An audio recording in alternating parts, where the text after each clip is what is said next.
Assalamualaikum warahmatullahi wabarakatuh. Selamat berjumpa kembali di mata pelajaran sejarah Indonesia. Kita akan membahas tentang bab 4 yaitu tentang masa pemerintahan Orde Baru. Ya, bisa kita lihat Orde Baru itu berlangsung sangat lama sekali. Antaranya adalah 32 tahun. 32 tahun itu jika periode presiden itu satu periodenya 5 tahun, maka masa pemerintahan Presiden Soeharto itu yang paling lama, yaitu adalah 6 periode lebih. Ya kan? Kita bisa lihat. Kemudian yang akan kita bahas pada materi ini adalah yang pertama adalah masa transisi nanti. Transisi itu adalah pergantian kayak transisi, penyesuaian ya gitu ya. Kemudian stabilisasi politik dan ekonomi. Karena apa? Karena kondisi ekonomi dan politik Indonesia pada masa setelah adanya pemberontakan G30 SPKI itu sangat kacau balau. Terjadi demonstrasi, unjuk rasa, penyerangan-penyerangan terhadap ras-ras lain. Terjadi banyak hal yang membuat Indonesia itu kacau balau. Hingga perlu dilakukan untuk menjaga keamanan, ketertiban, kemudian memperbaiki kondisi ekonomi yang seperti diinginkan sebelumnya. Kemudian adanya integrasi Timur Timur ke Indonesia. Jadi Timur Timur yang awalnya bukan milik Indonesia itu kemudian menjadi bagian dari Negara Kesatuan Republik Indonesia. Walaupun setelah Pak Soeharto itu lengser, Timur Timur akhirnya melepaskan diri dari Indonesia. Kemudian ada dampak pemerintahan Orde Baru ini juga akan kita bahas. Apa saja dampaknya? Banyak sekali. Nah, begini, kita akan membahas tentang masa transisi dulu. Ya, jadi di masa transisi itu ada beberapa hal, yaitu aksi Tritura. Tritura itu adalah tiga, Tura itu adalah tuntutan rakyat. Yang pertama untuk membubarkan Partai Komunis Indonesia seperti itu, ada tulisannya bubarkan PKI. Kemudian bersihkan kabinet dari unsur-unsur PKI. Kemudian keinginan mereka untuk menurunkan harga bahan pokok. Karena apa? Karena pada masa PKI ini ya bahan pokok melambung, rakyat kelaparan, banyak ketakutan. Ada beberapa hal yang menyebabkan ketakutan tersebut. Golongan-golongan muslim, kiai-kiai ketakutan, mereka takut untuk dibunuh.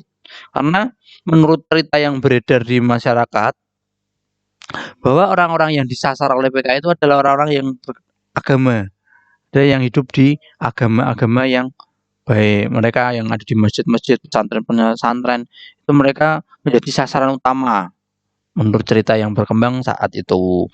Jadi mereka melakukan banyak sekali yang namanya demonstrasi. Makanya kalau dengar kata PKI dulu orang-orang tua pasti ketakutan karena mereka takutnya dibantai sama orang-orang PKI tersebut. Kemudian yang kedua adalah surat perintah 11 Maret atau Super Semar ya, singkatannya Super Semar. Ya, Super Semar atau surat perintah 12 Maret itu merupakan surat yang menugaskan Jenderal Soeharto untuk melakukan stabilisasi terhadap ekonomi sosial yang ada di Indonesia. Jadi nanti efeknya terjadi dualisme kepemimpinan. Yang pertama Presiden Soekarno, kemudian yang kedua Jenderal Soeharto yang diberikan mandat untuk menjaga ketertiban di Indonesia. Kita lanjut. Aksi Tritura ini latar belakangnya adalah peristiwa G30 SPKI, krisis ekonomi dan krisis politik.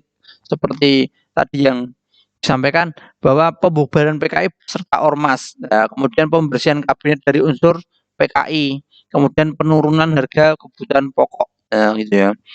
Nah ini orang-orang yang ikut demo ini adalah ini kami, nah kemudian KAPI, lah mereka tergabung dalam Front Pancasila. Mereka ingin memperbaiki atau meminta perbaikan kondisi masyarakat atau kondisi sosial ekonomi di Indonesia. Ini bisa lihat kronologinya ini ya. Demonstrasi bergerak 8 Januari 966, nah, gedung Sexnek Sekretariat Negara. Kemudian ini tergabung melakukan demonstrasi di DPR. Kemudian mahasiswa kedokteran Arif Rahman ini tertembak saat demonstrasi di Istana Negara. Nah, ini terjadi kekacauan yang sangat besar. Jadi demonstrasi kekacauan itu sudah terjadi sejak zaman Indonesia Merdeka kan itu. Kemudian ada surat perintah 11 Maret. Nah, ini Super Semar tadi ya singkatannya ya. Nah, Super Semar ini menentang permintaan demokrasi terpimpin yang meningkat. Nah, jadi mereka tidak mau Presiden Soekarno itu mau menjadi apa ya super power di Indonesia. Nah, kemudian mereka menuntut agar terjadi pemulihan ya, kewibawaan, menuntut karena sudah jatuh karena demokrasi terpimpinnya itu Pak Soekarno pengen, pengen kewibawaan pemerintah itu naik lagi. Nah, tapi ya dalam kondisi yang seperti itu sudah tidak bisa terkendali karena sudah banyak orang-orang yang ingin merebut posisinya Pak Soekarno. Makanya nanti terjadi Pak Soekarno itu turun. Nah, kemudian digantikan oleh Presiden Soeharto. Nah, ini mengapa terjadi dualisme kepemimpinan nasional? Yang pertama tadi adalah nah ini. Nah, ini nanti bisa lihat. Nah, ini ya. Nanti Presiden Soekarno itu sebagai pemimpin kemudian memberikan super semar kepada Soeharto. Jadi nanti pemimpinnya dua Indonesia itu nanti. Tapi pada akhirnya Presiden Soeharto yang menjadi presiden. Lanjut. Apa dampak dualismenya? Nah, Soeharto menentukan nama menteri, kemudian Presiden Soekarno sebagai pemimpin kabinet, sedangkan Presiden Soeharto sebagai pelaksana pemerintahan. Nah, ini bingung nih nanti. Popularitas Presiden Soekarno semakin merosot, kemudian Soeharto semakin meningkat. Nah, itu dampaknya itu seperti itu. Kita lanjut. Nah, ini akhirnya Pak Soekarno itu karena beliau kalah pendukung dan kalah yang lain-lain, beliau mengundurkan diri dari jabatannya pada 22 Februari 1967. Itulah kronologi pengunduran diri Soekarno. Nah, ini ya. Nah, ini ya. Ini pelantikan Soeharto pada 27 Maret. Setelah pengunduran dirinya Pak Soekarno. Nah, kemudian terjadi yang kedua adalah stabilisasi politik dan rehabilitasi ekonomi masa Orde Baru. Nah, ini ya. Nah, ini rehabilitasi diperbaiki. Kita akan melihat tentang kita bisa lihat di sini adalah hal-hal yang sangat krusial ya. Krusial sekali. Nah, krusial sekali karena pada masa Pak Soekarno kemarin kan kita sudah membahas tentang Indonesia yang keluar dari PBB.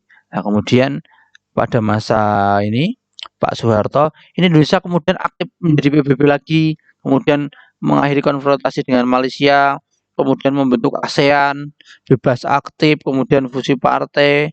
Nah, kan ini fusi partai itu adalah penggabungan dari beberapa partai menjadi satu, nah, kan seperti itu. Melakukan fusi. Nah, kita bisa lihat tentang penyeragaman. Nah, ini pelarangan ideologi komunis. Jadi komunis itu ditentang, dihilangkan. Bahkan orang-orang yang pernah menjadi bagian komunis itu tidak boleh ikut dalam politik Indonesia, tidak boleh menjadi pegawai negeri sipil dan seperti sebagainya. Kemudian menetapkan Pancasila sebagai ideologi negara. Kemudian melakukan penataran pedoman penghayatan dan pengamalan Pancasila atau P4 ya, semuanya wajib untuk diikuti dan semua partai wajib menganut ideologi Pancasila. Ketika ideologinya berbeda, maka partai tersebut tidak boleh. Nah, ini. Kemudian ada penerapan dwi-fungsi ABRI dan sebagainya. Ya, inilah hal-hal tentang stabilisasi politik dan rehabilitasi ekonomi masa Orde Baru tahap 1. Jadi besok kita akan sampaikan lagi yang tahap 2 karena waktunya sudah banyak atau sudah terlalu lama, maka kegiatan atau pemaparan ini akan saya hentikan. Assalamualaikum warahmatullahi wabarakatuh. Kita bertemu di sesi kedua atau sesi selanjutnya.